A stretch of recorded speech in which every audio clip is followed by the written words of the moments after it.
senang dengan bagian tema yang diberikan untuk kita bahas sama-sama tentang taking action. Atau kalau kita boleh bicara secara sederhananya, saya mau ajak Bapak Ibu ada 3 tindakan yang akan kita ambil dalam hidup ini. Saya kira kita setuju bahwa kita nggak hanya cukup jadi pendengar, amin, tetapi kita juga akan jadi pelaku-pelaku firman. Banyak orang hari ini ikut Tuhan, kenapa biasa aja? Kenapa nggak ada perubahan? Kenapa nggak ada yang beda? Ikut Tuhan gereja terus hari Minggu, ikut doa, semua ikut, tapi nggak ada beda. Nggak ada beda. Apa yang menjadi penyebabnya? Karena mereka hanya jadi pendengar, mereka hanya menjadi seorang yang tahu, tetapi tidak menjadi pelaku-pelakunya. Dan saya berdoa hari ini setiap kita bukan hanya jadi pendengar, tetapi kita juga akan menjadi pelaku-pelaku firman. Amin. Kalau kata orang Makassar, bilang kiri kanannya, bilang pelaku kok, jadi kok pelaku, bilang. Baik, puji Tuhan. Baik, kita akan buka Alkitab kita. Saya mengajak Bapak Ibu, mari kita lihat Alkitab kita di dalam 2 Tesalonika. Ada 3 tindakan yang akan kita ambil sama-sama. 2 Tesalonika pasal yang ke-5, ayat yang ke-16 hingga ayat yang ke-18. Yang sudah ketemu sama-sama dengan saya katakan amin. Kita baca sama-sama 2 Tesalonika 5 ayat yang ke-16 hingga ayat yang ke-18. Saya rindu mengajak Bapak Ibu kita bunyikan ayat ini sama-sama. 1, 2, 3. Kita baca sama-sama 2 Tesalonika 5 ayat yang ke-16 dan ayat yang ke-18. Bisa dibantu? 1 Tesalonika 1 Tesalonika 5 ayat yang ke-16 hingga ayat yang ke-18. Baik, pendeta juga bisa salah, Bapak Ibu Saudara, bisa salah lihat. Baik, mari kita lihat sama-sama. Itu untuk membenarkan diri, begitu ya. Baik, mari kita baca sama-sama. 1, 2, 3. Bersukacitalah. Amin. Berdoa, mengucap syukurlah, sebab mengucap syukurlah dalam segala hal, sebab itulah yang dikehendaki Allah di dalam Kristus Yesus bagi kamu. Poin saya yang pertama, tindakan apa yang harus kita ambil, yang harus kita mulai, yaitu adalah bersukacitalah senantiasa. Bapak Ibu tahu nggak? Ini adalah tulisan dari Paulus kepada jemaat yang ada di Tesalonika. Dan sebelum Paulus menulis ini, ternyata perkataan bersukacita ini pernah juga Paulus sampaikan kepada jemaat yang ada di Filipi. Itu pasal 4 ayat 4. Di sana dibilang, bersukacitalah senantiasa. Sekali lagi aku katakan, bersukacitalah.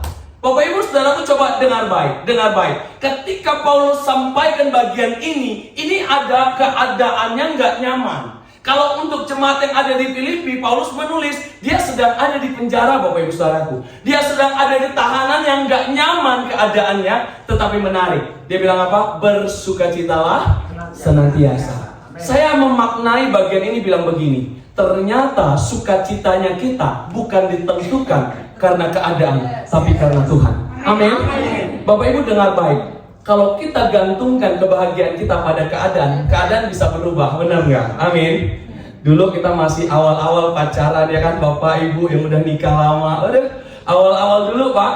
Awal-awal dulu masih pacaran, dia masih cantik ya kan. Kalau naik motor bareng tuh masih muat.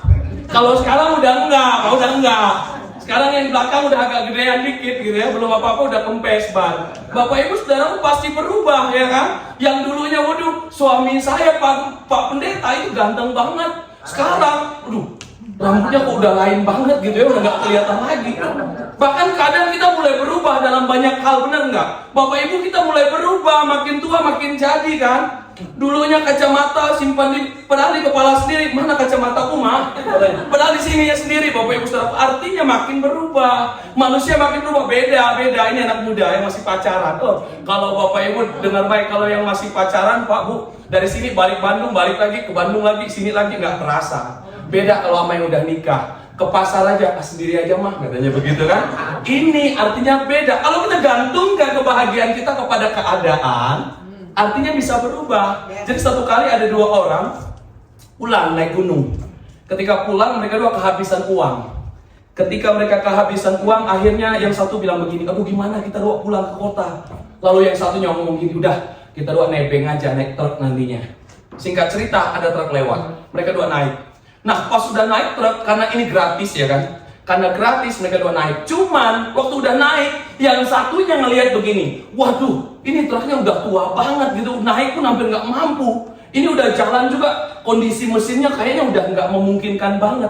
Jadi yang satu itu selalu khawatir, cemas, dia takut sendiri. Beda sama yang satunya. Dia bilang gini, wow, pemandangannya luar biasa. Dia mulai melihat keluar, pemandangan yang dilalui indah banget. Tahu nggak bedanya di mana? Yang satunya fokus kepada keadaannya, tapi satunya fokus melihat apa yang dilihatnya. Inilah namanya sukacitanya karena Tuhan.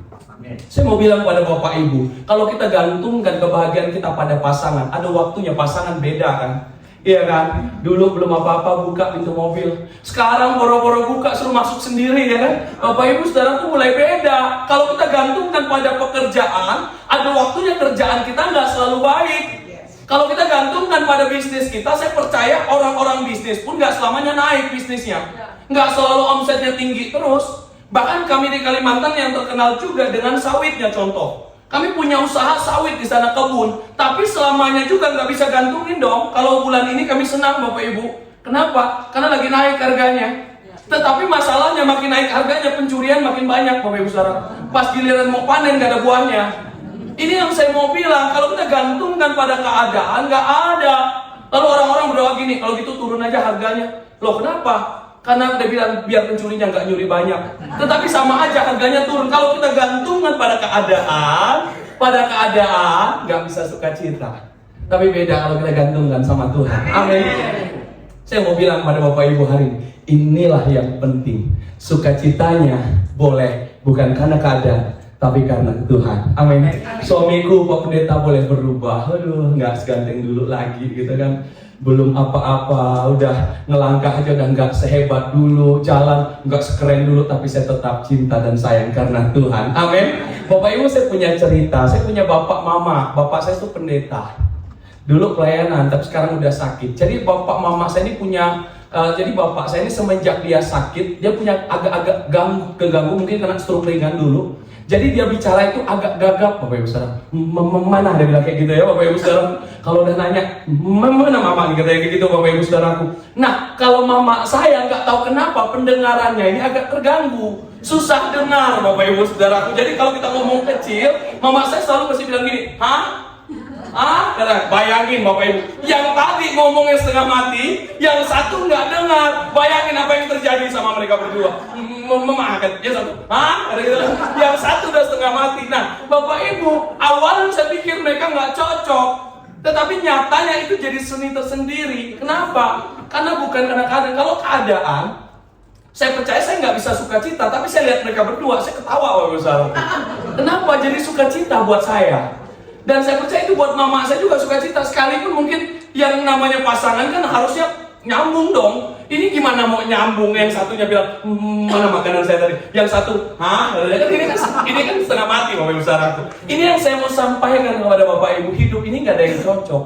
Tetapi kalau kita menggantungkan pada keadaan, itu yang kadang buat kita hilang sukacita. Tapi beda kalau kita gantungan sama Tuhan. Amin. Amin. Boleh nggak mulai hari ini jemaat yang ada di Cipanas gantungkan sukacita kita sama Tuhan. Amin. Semua mungkin boleh beda, nggak sama, tapi Tuhannya tetap sama. Bapak Ibu saudaraku, ini yang Paulus mau bilang sama kita. Dia mau bilang bahwa apapun keadaan sukacita. Kenapa harus sukacita? Karena sukacita akan jadi kekuatan buat kita. Amin. Makanya firman Tuhan di dalam Amsal bilang apa? Hati yang gembira, amin, adalah obat. Yang namanya obat menyembuhkan. Namanya obat itu memberi kekuatan. Nah Bapak Ibu saudaraku, dalam hati yang gembira ada semangat. Dan semangat ini yang penting. Tapi kalau dikit-dikit udah, aduh nggak bisa, dikit-dikit nangis. Makanya anak muda, dengar pendengarannya banyak dengar lagu galau. Itu yang buat hidupnya nggak semangat. Ini belum apa-apa, dia masa lalu. Aduh, iya kan? Ditambah lagi Pak, sekarang banyak orang suka lagu dangdut. Gimana pendengarannya itu terus? ini lagunya apa? Termiskin di dunia makin menjadi, Bapak Ibu Saudaraku ya kan. Jangankan gedung, waduh Bapak Ibu Saudaraku, ini kan ini yang akhirnya buat kita nggak ada sukacita. Kenapa? Karena terlalu banyak apa yang masuk nggak sesuai. Makanya boleh nggak hari-harinya diisi dengan sesuatu yang bangun kita. Amin. Yang akhirnya itu akan buat sukacita. Dan ketika ada sukacita, ada semangat dalam apapun. Wow, tepuk tangan buat Tuhan Yesus. Itu yang pertama, Bapak Ibu Saudaraku. Lalu yang kedua. Yang kedua di ayat yang ke-17 dikatakan apa? Tetaplah berdoa. Bapak Ibu Saudaraku, apa itu doa? Apakah doa memaksa kehendak kita kepada Tuhan? Tidak.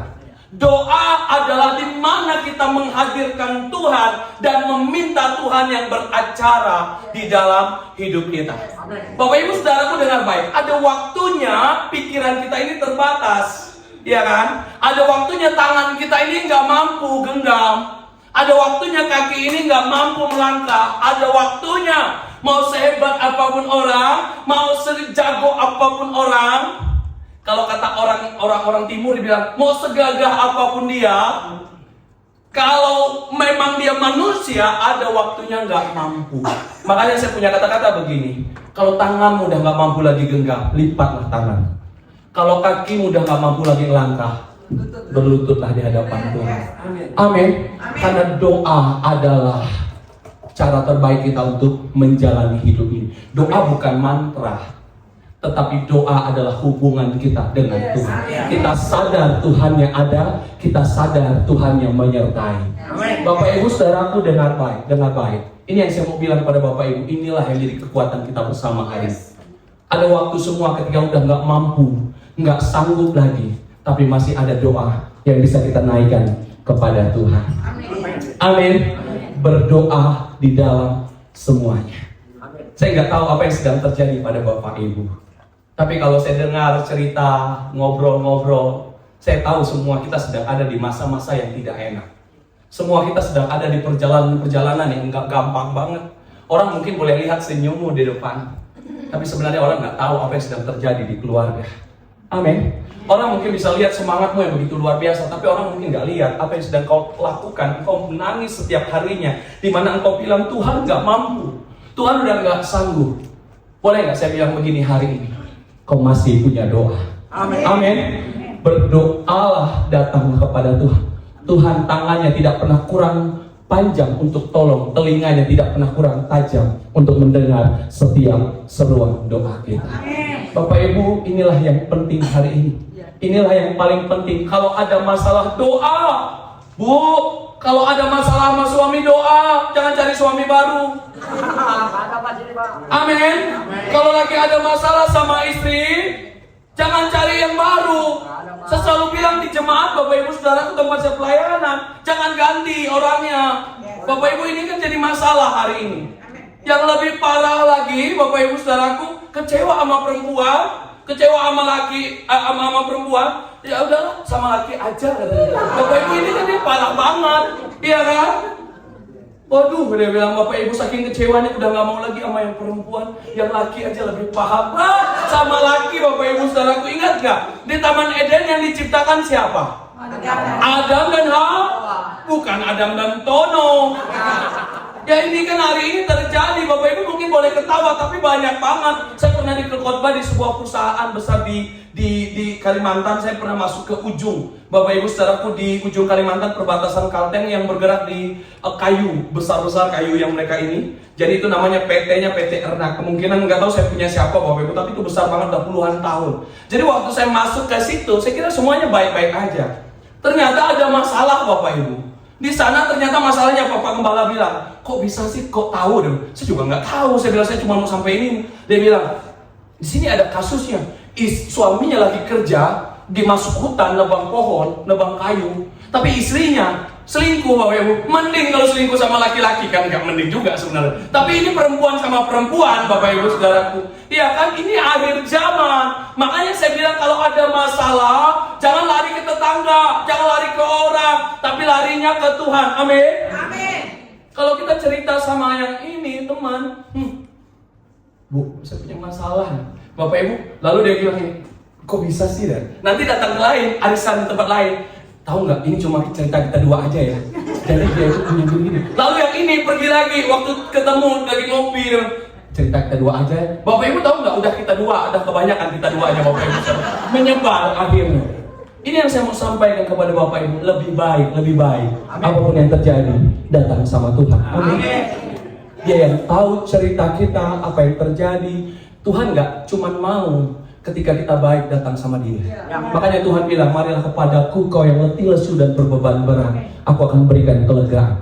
Tuhan mau kita datang, bukan hanya dalam keadaan on fire, bukan hanya dalam keadaan baik, tapi Tuhan mau kita datang dalam rintihan kita, dalam sakit yang kita alami. Tepuk tangan buat Tuhan Yesus. Soal yang ketiga, mari kita baca sekali lagi. Saya rindu mengajak Bapak Ibu biar jadi ingatan buat kita. Yang ketiga di ayat yang ke-18, ya saya percaya sudah hafal semua. Mari kita baca sama-sama. 1, 2, 3. Mengucap syukurlah.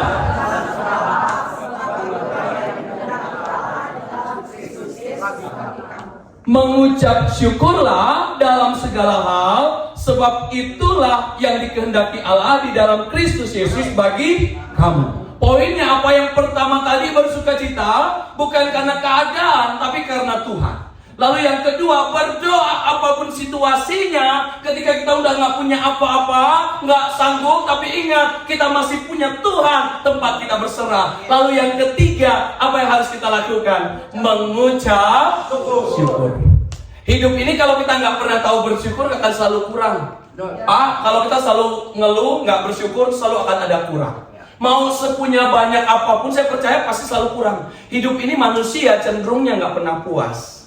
Iya kan? Udah punya satu mau dua. Udah beli mobil mau beli lagi. Udah punya motor, lihat yang lain pakai mobil mau beli mobil. Pakai mobil, mobilnya bagus lagi mau beli lagi. Boleh kalau ada uangnya. Tapi kalau nggak ada kan maksa akhirnya. Ya kan akhir-akhirnya banyak pejabat jatuh kan Bapak Ibu Saudaraku. Kenapa gaya hidupnya? Boleh nggak saya bilang gini, bersyukur. Bapak Ibu, saya diajarkan dalam tahun ini tentang kata bersyukur. Saya sempat ngeluh sama Tuhan. Saya sebelum pelayanan ke tempat ini, saya udah cerita sama Cireni ya dalam pelayanan kemarin ada di Komsel. Saya dalam situasi yang gak nyaman. Bapak Ibu tahu nggak? Saya mengalami tahun ini dengan begitu luar biasanya. Bapak saya selain dia kena stroke ringan, susah bicara, sekarang dia udah dirawat rutin di rumah sakit. Karena dia mengidap penyakit gagal ginjal stadium akhir. Dan beliau juga terkena ada virus masuk dalam tubuhnya, sehingga dia harus kalau cuci darah dia harus di Pontianak. Pontianak itu sama saya sama kabupaten saya itu jauh banget, kayak Cianjur ke Bandung. Jadi jauh banget Bapak Ibu. Kalau Cianjur Bandung itu cuma 60 kilo. Saya kemarin hitung waktu ke Bandung, saya lihat, wih deket banget, cuman jauh gitu ya, lama. Kalau di tempat saya itu jaraknya 369 km. Itu kayaknya dari sini Surabaya, mungkin atau Semarang, Bapak Ibu Saudaraku. Tetapi saya mau bilang jauh banget jaraknya. Beliau harus dirawat di sana dan situasinya nggak nyaman. Tapi tahu nggak Bapak Ibu, saya belajar dan diajarkan Tuhan dengan apa? Bersyukur. Bagaimana cara saya bersyukur ketika saya ngelihat Bapak saya di rumah sakit? Saya ngelihat sesakit Bapak saya, ada yang lebih sakit lagi dari dia. Ketika saya melihat diri saya nggak enak, tapi saya ngelihat ada orang lagi yang susah payah, ada di rumah sakit, yang harus tertatih-tatih, bahkan ada yang hanya ngurus dirinya sendiri. Bapak Ibu Saudaraku, hidup ini kalau kita nggak bersyukur, nggak ada alasan apa-apa. Selalu, makanya yang paling penting apa? Bersyukur. Coba Bapak Ibu sekali-sekali, jangan lihat ke atas, lihatlah ke bawah. Amin. Terlalu banyak orang yang sudah di bawahmu hari ini. Kita terkadang nyalahin Tuhan mana berkat. Kenapa? Kita nggak pernah bersyukur. Padahal kalau dipikir-pikir, Bapak Ibu kita udah beda banget. Ada yang di bawah kita udah jauh banget. Iya kan? Mungkin kita belum ke 10. Tangga 10 kita belum, tapi kita udah ada tangga 5. Ada yang di bawah 4, 3, 2, 1, ada yang di bawah, bahkan ada yang di titik 0 dan minus. Bapak Ibu, lalu yang kedua, cara bersyukur gimana? Jangan lihat orang lain, lihat dirimu dulu. Saya percaya Bapak Ibu, kalau kita lihat 20 tahun lalu nggak gini. Amin. Kerennya nggak gini Bu, Bapak itu. Pak, Ibu juga nggak mungkin nggak sekeren ini dulu. Iya kan? Waktu ketemu awal, bukan siapa-siapa. Waktu ketemu awal, kalau boleh dibilang, kalau ingat dulu kayaknya nggak mau rasanya ya kan. Kalau kita lihat ke diri kita dulu, ingat nggak? Waktu dulu kita belum punya apa-apa. Dulu kita belum pakai motor bahkan. Sekarang kita udah pakai mobil, bukankah itu ucapan syukur kita di hadapan Tuhan? Kalaupun mungkin kita belum pakai mobil, kita pakai motor, ada yang jalan kaki sekarang. Kalaupun mungkin kita jalan kaki, ingat, kita udah punya tempat tinggal. Ada yang nggak punya tempat tinggal? Kalau mungkin kita ngeluh bahwa kenapa tempat tinggal saya seperti itu, ingat, kita masih bisa kerja dan sehat hari ini. Bukankah itu berkah? Bapak saya harus selalu sedia oksigen, Bapak Ibu saudaraku. Saya baru tahu betapa berartinya sehat itu. Bapak Ibu saudaraku, bahkan untuk bernapas aja harus beli. Ini yang saya mau sampaikan kepada Bapak Ibu, mengucap syukurlah. Coba lihat dirimu dulu. Nggak punya apa-apa, nggak ada yang ngargain, nggak ada yang nganggap juga. Tapi boleh nggak saya mau bilang, Tuhan sudah membawamu sampai di titik ini. Amin. Tuhan sudah membawamu sampai di sekarang ini. Bapak Ibu saudaraku, inilah kebenaran buat kita hari ini. Apa langkahnya yang harus kita ambil? Apa tindakan yang harus kita ambil? Bersukacitalah apapun keadaannya, kan ada semangat dalam sukacita. Lalu yang kedua, berdoalah. Doa adalah kekuatan kita untuk semuanya. Lalu yang ketiga, yang terakhir adalah mengucap syukur. Poinnya sederhana, tapi prakteknya perlu dalam hidup. Amin. Mengucap syukurlah karena ada hal baik dalam hidupmu. Ingat tak Daud bilang apa? Siapakah aku dan siapakah keluargaku, sehingga engkau membawa aku sampai sedemikian ini. Bahkan bukan hanya cukup sampai di sini, masih banyak yang akan kau perlihatkan di depan nanti untukku. Artinya apa? Hari ini mungkin kita belum sampai di ujung, tapi ingatlah, perjalanan ini ujungnya pasti indah. Saya selalu ngomong gini, Bapak Ibu saudaraku, dalam Tuhan tuh ujungnya indah. Kalau belum indah, berarti belum ujungnya. Iya kan? Saya nggak tahu perjalanan Bapak Ibu ada di titik mana. Yang jadi masalah kalau Bapak Ibu baru di bab 1, ya kan? Bapak Ibu saudaraku siap-siap lah, bab 2, bab 3 baru ending, nanti kesimpulan. Bapak Ibu saudaraku, tetapi berbahagialah karena Tuhan utus bangsa Israel keluar dari Mesir bukan tanpa penyertaan. Ada tiang api, ada tiang awan, ada mana, ada mata air. Amin. Itulah penyertaan Tuhan. Tepuk tangan buat Tuhan Yesus.